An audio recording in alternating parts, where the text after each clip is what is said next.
ಹಿಂದೆ ರಾಜನೊಬ್ಬನಿಗೆ ಮೂವರು ಹೆಂಡತಿಯರಿದ್ದರಂತೆ. ರಾಜನಿಗೆ ಮೂರನೇ ಹೆಂಡತಿ ಎಂದರೆ ಬಹಳ ಪ್ರೀತಿ. ಹಾಗೆಯೇ ಎರಡನೇ ಹೆಂಡತಿ ಕಂಡರೆ ಜೀವಕ್ಕಿಂತ ಹೆಚ್ಚು ಪ್ರೀತಿ.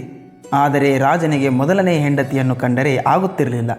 ರಾಜನು ತನ್ನ ಜೀವನದ ಕೊನೆಯ ಕಾಲಕ್ಕೆ ಬಂದಾಗ 3 ಜನ ಹೆಂಡತಿಯರಲ್ಲಿ ತನ್ನನ್ನು ಯಾರು ಹೆಚ್ಚು ನಿಜವಾಗಿಯೂ ಪ್ರೀತಿಸುತ್ತಾರೆ ಎಂದು ತಿಳಿದುಕೊಳ್ಳುವ ಆಸೆ ಆಯಿತು. ರಾಜ 3 ಹೆಂಡತಿಯರನ್ನು ಕರೆದು ಕೇಳಿದ, ನಾನು ಸಾಯುತ್ತಿದ್ದೇನೆ, ನನ್ನೊಡನೆ ಯಾರು ಬರುತ್ತೀರಾ ಎಂದು ಕೇಳಿದನು.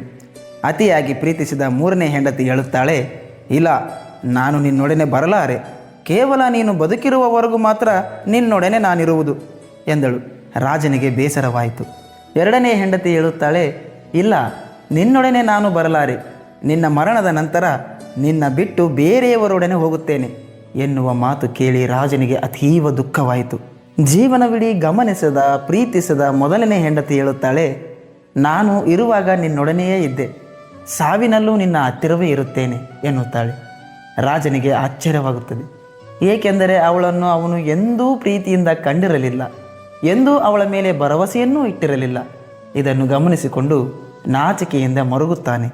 ಆ ರಾಜನಿಗೆ ಇದ್ದಂತೆ ಎಲ್ಲರಿಗೂ 3 ಹೆಂಡತಿಯರಂತೆ.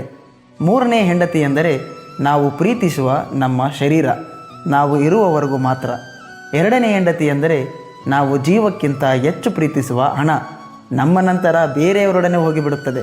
ಮೊದಲನೇ ಹೆಂಡತಿ ಎಂದರೆ ನಾವು ಬದುಕಿರುವವರೆಗೂ ಅಲಕ್ಷಿಸುವ ಪ್ರೀತಿಸದ ಗಮನಿಸದ ನಮ್ಮ ಆತ್ಮ ಹಾಗೂ ನಾವು ಮಾಡುವ ಪುಣ್ಯ ಕಾರ್ಯಗಳು. ಅವೊಂದೇ ಸಾವಿನೊಂದಿಗೆ ನಮ್ಮ ಜೊತೆಗೆ ಬರುತ್ತವೆ. ಧನ್ಯವಾದಗಳು ಸ್ನೇಹಿತರೆ.